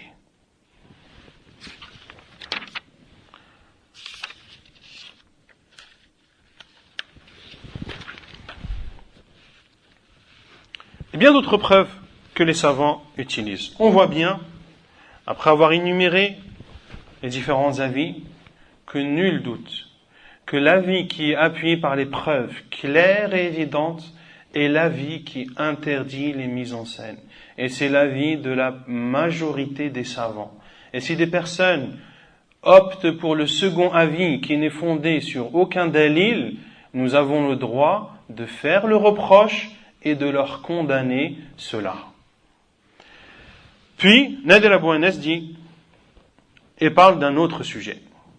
Pour ce qui est des fréquentations, on me dit tu fréquentes des égarés, des innovateurs. Pourquoi ? Parce que je suis parti à Liège, en Belgique, dans un séminaire, et il y a une personne dont certains prétendent qu'il est innovateur. Fin de citation. Dont certains prétendent qu'il est innovateur. Il parle ici de qui ? De Hassan Hamdouni. Et j'avais demandé à Nadir Abou Anas de montrer sa position vis-à-vis de Hassan Hamdouni, qui a une croyance ash'arite, qui appelle à cette croyance et qui ne s'en cache absolument pas. Nadir Abou Anas a-t-il montré sa position vis-à-vis de ce Hassan Hamdouni ? La réponse est non. Il aurait pu montrer sa position, montrer la fausseté et l'égarement de la croyance ash'arite et qu'elle est contraire à la croyance des gens de la Sunna. Pourtant, la croyance au nom et attribut d'Allah Azza wa Jal, n'est-ce pas un sujet qui fait partie des fondements de la religion ? N'est-ce pas un sujet qui fait partie de Usul ad-Din ?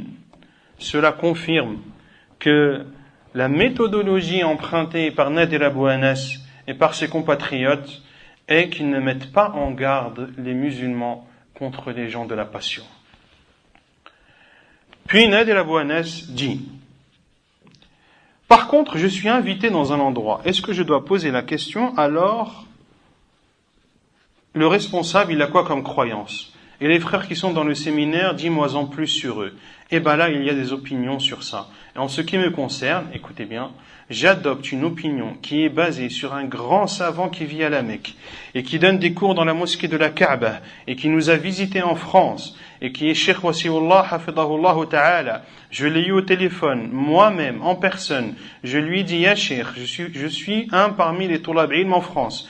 Il m'arrive d'être invité dans des endroits où je ne sais pas s'ils sont sectaires.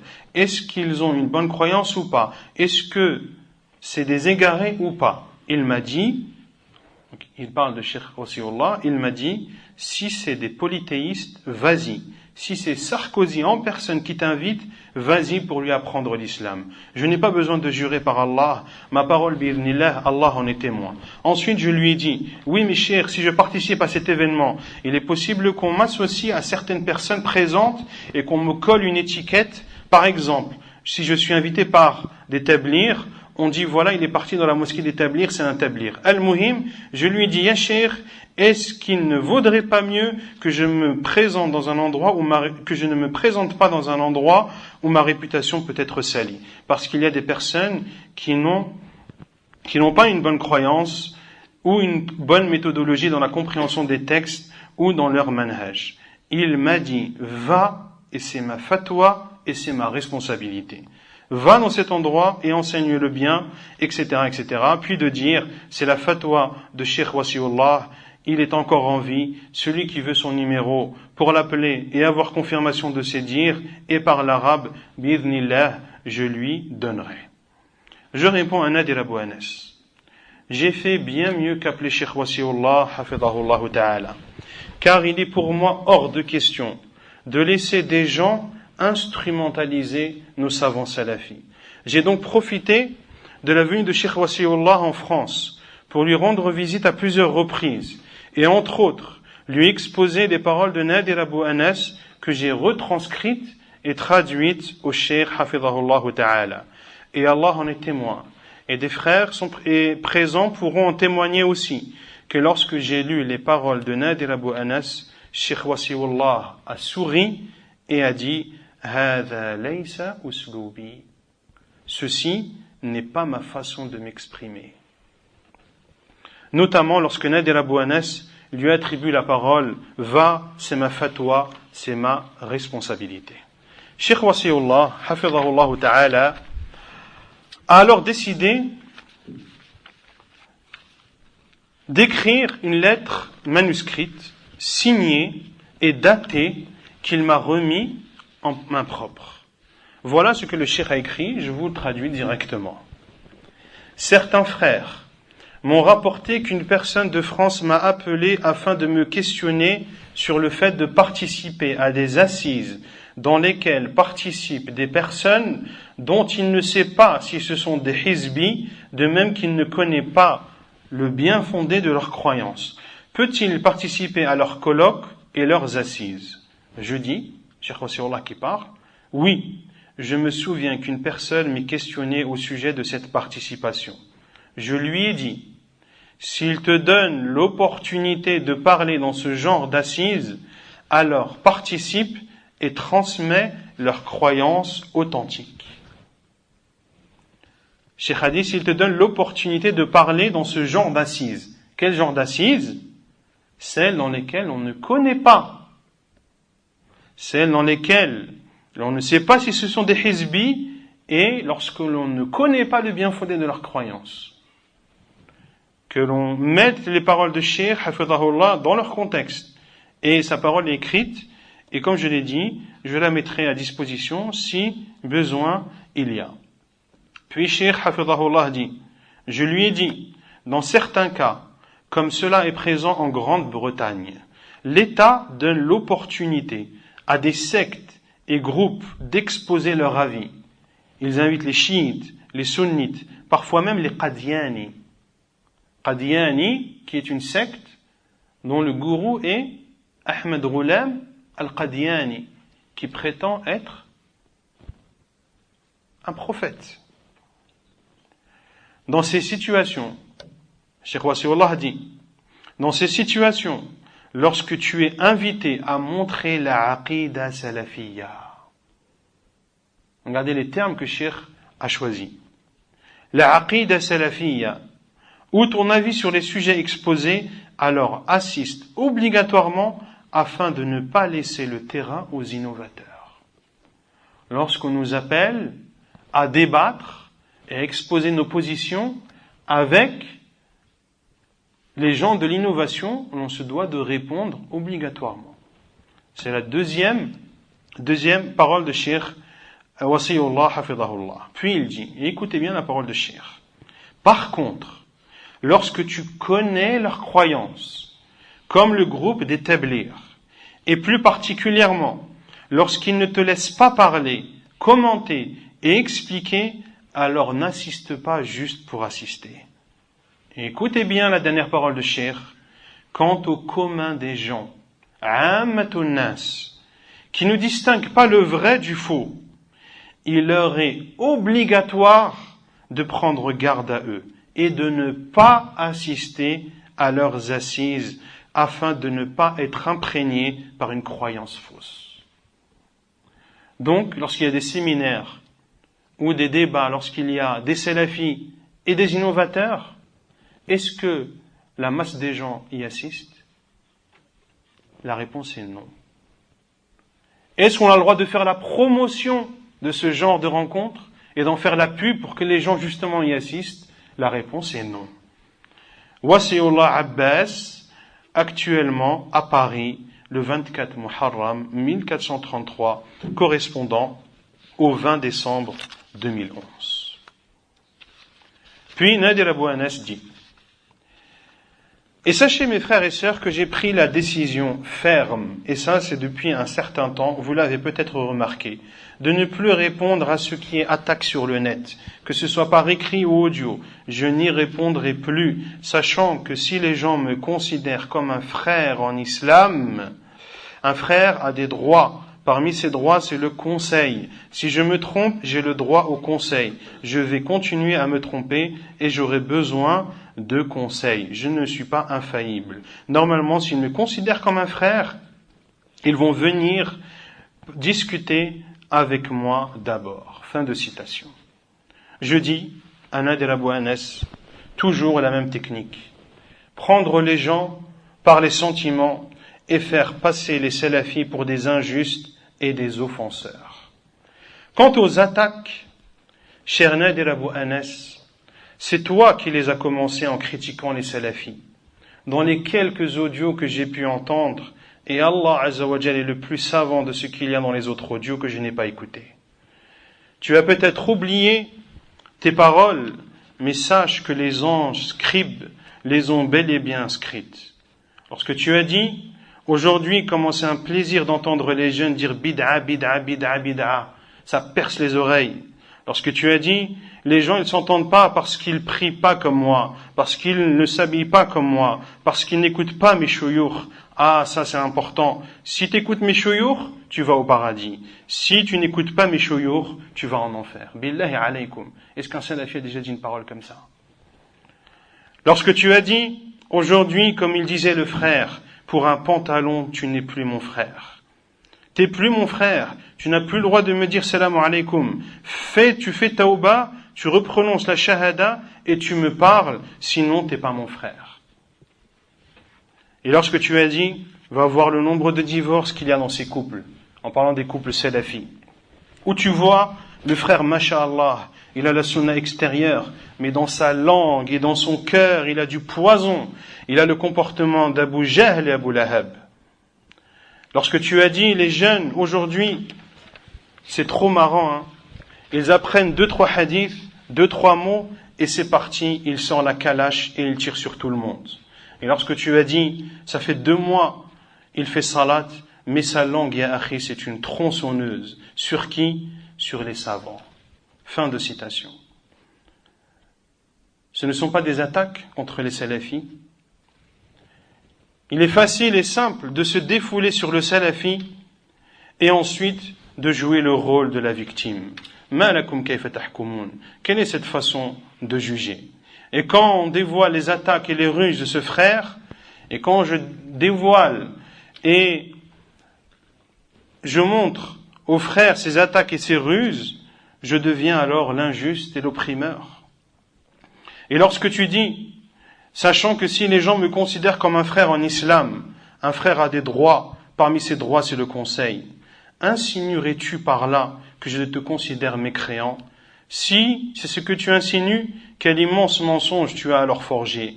Si ce n'est pas ce que tu insinues, alors pourquoi remets-tu en cause le fait que tu sois mon frère en islam? Pour ce qui est de la réplique avant le conseil, je l'ai dit dans mon premier audio, il n'y a pas de mal à le répéter encore une fois. Celui qui se trompe en privé, il est interdit de dévoiler son erreur en public. Celui qui a fait une erreur en privé, on le conseille en privé. Si tu as vu ton frère boire de l'alcool dans sa chambre, caché de tout le monde, conseille-le en privé, ne va pas le dévoiler en public. Quant à celui qui se trompe en public, ce n'est pas une condition de le conseiller avant la réplique. J'ai cité pourtant la parole de Cheikh Ibn Baz, la parole de Cheikh Al-Albani, rahimahum Allah, et la parole d'autres mashayikh. Et je dis d'ailleurs à Nadir Abou Anas, où est passé le respect de la divergence sur ce sujet? Pourquoi me blâmes-tu de ne pas t'avoir conseillé en privé avant ma réplique, alors que c'est l'avis de nombreux savants? Je les ai pourtant clairement exposés, à moins que pour toi, on ne respecte pas la divergence quand on n'est pas d'accord avec les salafis. Indulgent envers les groupes déviants et dur avec les salafis, telle est ta devise. Et pour conclure, mes frères et sœurs, je vous mets en garde contre ces prêcheurs que j'appelle les prêcheurs people, ceux qui n'empruntent pas le chemin des savants dans l'appel à Allah Azza wa Jal. On les voit utiliser des moyens innovés pour appeler à l'islam. Ces prêcheurs qui se filment à tout va, ils se filment en train de manger et boire, Ils se filment en train de faire du ski. Ils se filment à bord de leur bateau en vacances. Ils se font interviewer sur leur personne et leur parcours dans la science quasi inexistant. On voit leurs photos partout sur Internet. Certains même mettent leurs photos en page d'accueil de leur site. D'autres ont outrepassé les limites et osent faire les mouftis en répondant aux questions en direct par téléphone, sans pudeur, et en parlant dans la religion d'Allah sans science. Le comble du paradoxe, c'est que malgré tout ce que je viens de citer à l'instant, je découvre que Nadir Abou Anas a fait une vidéo qu'il nomme « On n'est pas des stars ». Après avoir constaté l'exagération des gens à son sujet, et je lui dis « Tu as une grande responsabilité dans cela. Tu ne prends pas l'exemple des savants dans l'appel à Allah Azza wa Jal. » Et j'ouvre ici une dernière parenthèse et je conclurai par cela. Je vous avais dit dans mon premier audio que Nadir Abou Anas ne citait pas de façon claire de qui il prend la science. Il a récemment franchi ce pas et en connaissance de cause. Il a donné ses directives aux jeunes francophones sur les savants et les méchaïrs de qui l'on doit prendre la science. Ces directives ne m'ont en aucun cas étonné. Au contraire, elles n'ont fait que confirmer mes positions. Pour vous résumer, ce qu'il a dit dans cette conférence « Prête-moi ton cœur », il cite tout d'abord Cheikh Al-Uthaymin rahimahullah, puis Cheikh Ibn Baz rahimahullah. Ensuite, en troisième position, cite-t-il Cheikh Al-Albani, Cheikh Muqbil Ibn Hadi Al-Wadi'i, Cheikh Muhammad Aman Al-Jami, cite-t-il Cheikh Hamad Al-Ansari, cite-t-il Cheikh Abdelaziz Al-Cheikh le Mufti. Est-ce qu'il cite en troisième position Cheikh Abdullah Al-Ghudayyan, ou Cheikh Salih Al-Fawzan, ou Cheikh Salih Al-Luhaydan, ou Cheikh Abdul Muhsin Al-Abbad, ou bien cite-t-il Cheikh Rabi' ibn Hadi Al-Madkhali, ou Cheikh Abdelaziz Al-Rajihi, ou bien alors Cheikh Ahmad ibn Yahya Al-Najmi, rahimahullah, Cheikh Zayd Al-Madkhali, Cheikh Wasiullah Abbas. A-t-il cité Cheikh Saad al-Shathri? A-t-il cité en troisième position Cheikh Salih al-Suhaymi, ou bien Cheikh Ali ibn Nasir al-Faqihi, ou bien Cheikh Ubaid al-Jabiri, ou bien Cheikh Mohammed ibn Abdel Wahhab al-Wasabi du Yémen, ou Cheikh Mohammed al-Imam, et tous les autres savants et mashayikh de la Sunna? Les a-t-il cités en troisième position? Eh bien, non.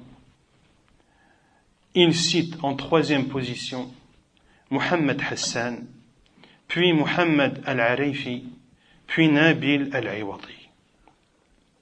Pourquoi recommande-t-il ces personnes? Et là, tenez-vous bien, parce que l'argument qu'il a cité, Wallahi al-Azim, c'est la première fois que je l'entends de ma vie.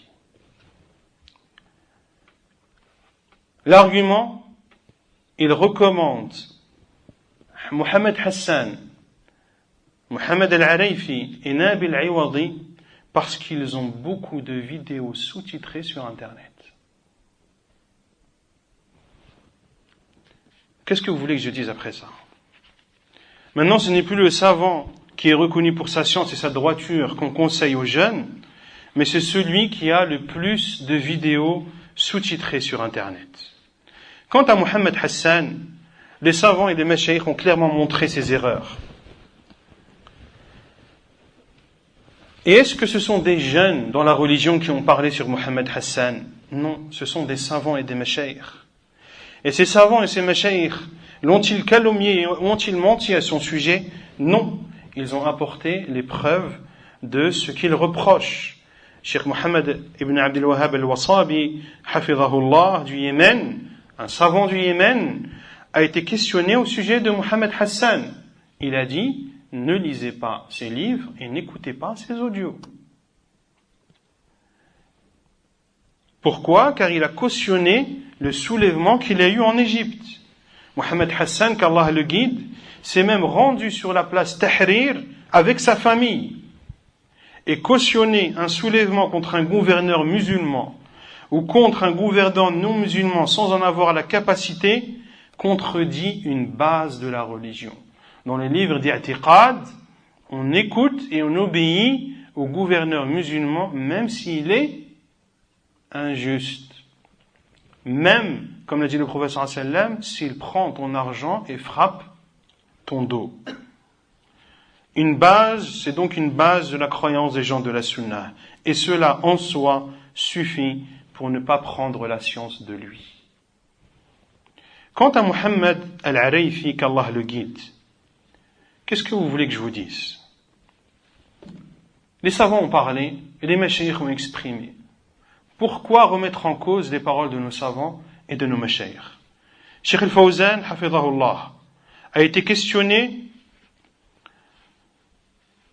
au sujet d'une position de Muhammad al-Arayfi, lorsqu'il a dit justement, dans ce hadith rapporté par Muslim, Isma' wa ati' wa in daraba dhahrak. La question posée à Cheikh al-Fawzan, ma ra'yukum fi man yaqul inna haditha Isma' wa ati' wa in daraba dhahrak innama yantabiqu idha kana al-hakim asluhu 'adila thumma tasallata 'ala fardin mu'ayyan. Cheikh, quel est votre avis sur celui qui dit, sur le hadith, écoute et obéis même s'il frappe ton dos, que ce hadith s'applique lorsque le gouverneur est juste à la base et lorsqu'il s'en prend à une personne en particulier. Mohamed al-Arifi a expliqué ce hadith de cette façon. Le professeur Hassan a-t-il parlé de façon générale ou de façon particulière? De façon générale. Le professeur Hassan a parlé de tous les gouverneurs musulmans et de tous les musulmans, tous ceux qui pourraient être subis et victimes d'une maltraitance. فقال الشيخ هذا كلام من عنده هذا أنا سمعته هذا كلام من عنده ما هو يفسر كلام الرسول بهذا الشيء هذا كلام من عنده هذا صاحب هوى يريد أن يفسر كلام الرسول على هواه وعلى طلبه ما يجوز هذا يقول على الرسول ما لم يقل عليه الصلاة والسلام هذا خطر عظيم. Il a dit à Cheikh al-Fawzan, est-ce que Cheikh al-Fawzan c'est un jeune qui vient d'apprendre 2-3 hadiths et qui tire avec sa calage sur tout ce qui bouge? N'est-ce pas un grand savant de l'islam? Il a dit, hafidhahullah, ceci est une parole venant de lui-même. Ceci, je l'ai entendu. Cheikh al-Fawzan a entendu cette parole. Donc il sait très bien de qui il s'agit et il sait très bien de quoi il s'agit. Ceci est une parole de lui-même. L'on n'explique pas la parole du prophète sallallahu alayhi wa sallam de cette façon. Ceci est une parole qui émane de lui. Celui-ci suit ses passions. Hada sahibu hawa. Il veut expliquer la parole du prophète sallallahu alayhi wa sallam selon ses passions. Ceci est interdit. Ceci revient à dire sur le prophète sallallahu alayhi wa sallam une chose qu'il n'a pas dite. Et ceci est un immense danger. وَهَذَا خَطَرٌ عَظِيمٌ. Une autre parole de Cheikh al-Fawzan sur Mohamed al-Arifi, il a été questionné, Cheikh al-Fawzan, أحسن الله إليكم إن الفتن قد كثرت والدعاة المضللين قد كثروا وقد سمعت بعض الدعاة يقول للجمهور يدعو يهودية للإسلام فقرأ من سورة مريم ثم قرأ كلاما عاديا رتله كترتيل القرآن ثم قال مازحا للجمهور هذه سورة التفاحة فما حكم هذا وهل يعد هذا استهزاء بالقرآن؟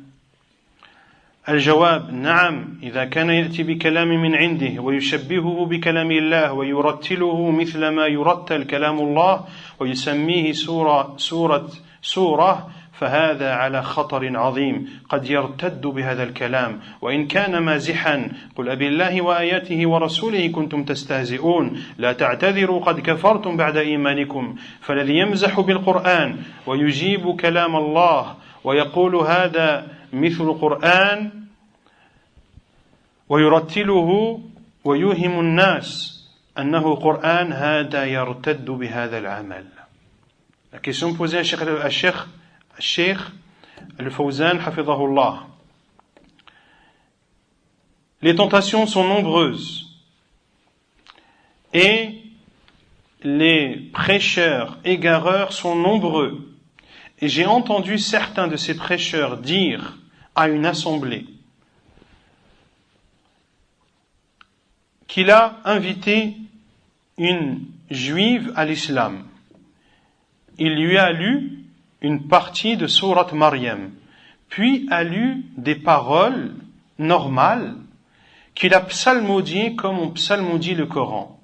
Puis il a dit à l'assemblée en rigolant, ceci est sourate la pomme. Ceci est sourate la pomme. Quel est le jugement de ceci? Et ceci est-il considéré comme une moquerie vis-à-vis du Coran? Muhammad al-Urayfi, qu'est-ce qu'il a fait? Il cite comment il a appelé à l'islam une juive et il lui a récité des versets de sourate Maryam. Puis, il a dit des paroles venant de lui qu'il a psalmodiées en arabe et il a demandé à cette femme juive est-ce qu'elle trouvait une différence entre les deux, sachant qu'elle ne comprend pas l'arabe. Pour prouver que l'on pourrait différencier la parole d'Allah de celle qui n'est pas la parole d'Allah, même pour quelqu'un qui ne comprend pas l'arabe. Pour vous dire le contexte. Et, en psalmodiant ces paroles, il a dit à l'assemblée, celle-ci, c'est sourate at-Tuffaha. C'est sourate la pomme. Wal'iyadu billah. Qu'est-ce que Cheikh Al-Fawzan a répondu? Oui, si cette parole vient de lui, et qu'il l'a fait ressembler à la parole d'Allah, et qu'il la psalmodie comme on psalmodie la parole d'Allah, et qu'il l'appelle sourate, celui-ci encourt un immense danger. Il peut sortir de l'islam par cette parole, même s'il plaisante. Et il cite la parole d'Allah Azza wa Jal, dit est-ce d'Allah, de ses versets, de son prophète, dont vous vous moquiez, ne vous excusez pas, vous avez bel et bien mécru après votre foi. Celui qui plaisante sur le Coran et qui ramène des paroles de lui-même et dit ceci est comme le Coran, ou le lit, le psalmodie et fait croire aux gens que c'est un Coran, celui-ci apostasie. N'allez pas dire que Youssef Abou Anas dit que Mohamed Al-Arifi est un mécréant, ou que Cheikh Al-Fawzan dit que c'est un mécréant. قد يرتد بهذا الكلام. Cheikh Al-Fawzan a dit قد يرتد بهذا الكلام. Mais en tout cas, la moindre des choses, c'est que c'est une parole extrêmement grave. Ce même Muhammad al-Arifi, et j'insiste sur cela, pour répondre à tous ceux qui disent les salafis passent leur temps à faire les mises en garde. C'est leur passe-temps favori. Je dis à ceux qui disent cela, écoutez mes cours sur Internet, il y en a à peu près 500, et dites-moi si je passe mon temps à parler sur les prêcheurs et sur les savants, et si je passe mon temps à faire les mises en garde ou non. Je vous laisse juger par vous-même. Ensuite, lorsque l'on fait des mises en garde, et que celles-ci sont fondées, et qu'on ramène les preuves de ce que la personne dit, et que l'on prouve que cela est contraire à l'islam, en quoi est-ce que cela est un mal? En quoi est-ce que c'est un mal de mettre en garde les musulmans contre des erreurs qu'ils pourraient prendre en compte et considérer vraies? Muhammad al-Arifi était en voyage en Jordanie et il a fait un cours, une conférence sur l'amour. C'était une sorte de salle, et la vidéo est disponible sur Internet. Il est monté sur la scène et a pris le micro comme un animateur. Et il fait son cours comme ça. Il prend le micro et il marche à droite, à gauche, en faisant son cours. Et ensuite, et ça c'est filmé, il dit, lorsqu'un homme voit une femme, qu'est-ce qui se dresse de lui? Est-ce que c'est son nez? Ceux qui sont présents disent non. Est-ce que c'est son oreille? Ils disent non. Puis, on voit Mohamed Al-Arifi faire un signe à celui qui le filme, éloigne-toi. Ne filme pas. Et c'est là où il fait un signe vers sa partie intime. Pour dire que lorsqu'un homme voit une femme, c'est ça qui se dresse de l'homme. Wal'iyadu billah. Est-ce que ça c'est le comportement d'un prêcheur? Billahi alaykum. Est-ce que ça c'est le comportement des savants? Est-ce que c'est des personnes comme ça que l'on doit conseiller à nos frères et sœurs? Billahi alaykum. C'est pas des contes qu'on raconte là, c'est des choses réelles. Peut-être que ça va pas suffire. Apportons un quatrième argument. Mohamed Al-Arifi, dans une vidéo, s'adresse à Ahmed Al-Bayd. Et Ahmed Al-Bayd, pour ceux qui ne le connaissent pas, c'est un sorcier illusionniste qui parcourt le monde et produit ses spectacles d'illusionnisme. Walillahi alhamd, sauf en Arabie Saoudite. Et lui-même l'admet. Que l'Arabie Saoudite, c'est le seul pays dans lequel il ne peut pas se produire. Et ceci, par la volonté d'Allah, par la grâce d'Allah, à travers quoi? À travers quoi? À travers le tawhid. Ce Ahmed Al-Bayd a des vidéos sur Internet. On le voit se trancher l'avant-bras. On le voit se planter un tournevis. On le voit boire un verre, puis lâcher celui-ci qui se suspend dans les airs. On le voit guider une table qui se déplace dans les airs sans support, etc., etc., parmi les œuvres des shayatin et les œuvres des sorciers, car ceci ne peut être que l'œuvre d'un sorcier. Mohamed Al-Arifi, en s'adressant à ce Ahmed Al-Bayd, qui était assis à ses côtés, a dit, Ahmed, c'est mon frère et mon bien-aimé, qu'Allah le récompense. Puis il lui trouve des justifications, en disant par ignorance que le sihr takhyili. Qu'est-ce que le sihr takhyili?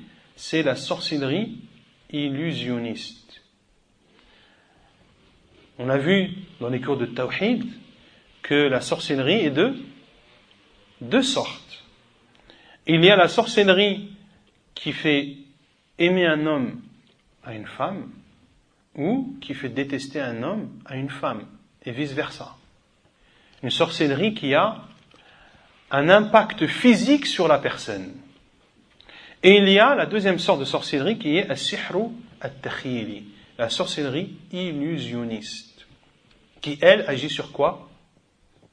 Sur les yeux, qui fait croire à l'œil qu'il voit une chose alors que cette chose n'est pas vraie. Saharu a'yun an-nasi wastarhabuhum, comme l'a dit Allah Azza wa Jalla, ils ont ensorcelé les yeux des gens, en parlant des sorciers de Pharaon. Et justement, Mohamed Al-Arifi, pour prouver que cela n'est pas de la sorcellerie, qu'Allah le guide, il dit, en se lançant dans les explications des versets de Sourate Taha, où Allah Azza wa Jalla dit, en parlant de Moussa, jetez plutôt, lorsque Moussa alayhi salam s'est adressé aux sorciers de Pharaon. Et voilà que leurs cordes et leurs bâtons lui parurent ramper.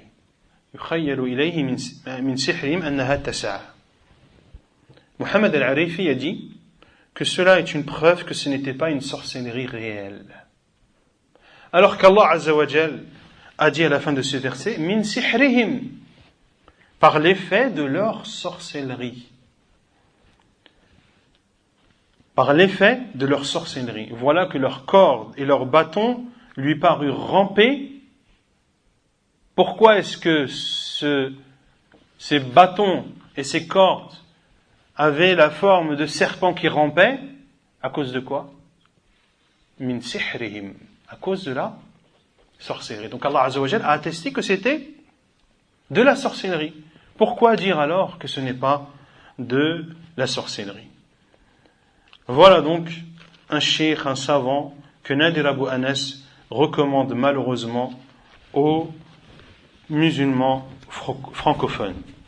Et quant au troisième, Nabil al-Iwadi, les mashayikh de la Sunna l'ont qualifié de conteur d'histoire. Et les paroles des salafs sont nombreuses, mettant en garde contre les conteurs d'histoire.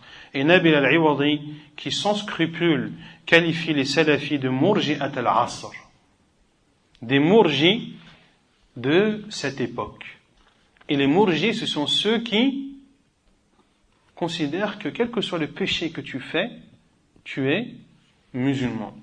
Et que celui qui commet les plus grands péchés parmi les musulmans a la même foi que Jibril alayhi salam. Et alhamdulillah, un certain nombre de mashayikh salafis ont répondu à toutes ces fausses accusations de ce Nabil al-Iwadi. Voilà ce que Nadir Abu Anas recommande à la communauté musulmane francophone comme mashayikh et savants, en délaissant ceux qui réellement doivent être un exemple pour nous. Ces savants de la Sunna, dont j'ai cité tout à l'heure quelques-uns de leurs noms, et j'ai volontairement cité tous ces noms, car certains disent que les salafis n'ont épargné personne. Toute personne qui fait la da'wa, vous verrez que les salafis ont parlé sur eux. Et cela est un mensonge. Celui qui se trompe, on dit tu te trompes. Ka'inan man kan. Et alhamdulillah, il y a des dizaines et des dizaines et des dizaines de savants et de mashayikh dont on prend la science en toute sécurité, en toute confiance, et ceci en obéissance à la parole d'Allah Azza wa Jal. Fas'alu ahla adh-dhikri in kuntum la ta'lamun.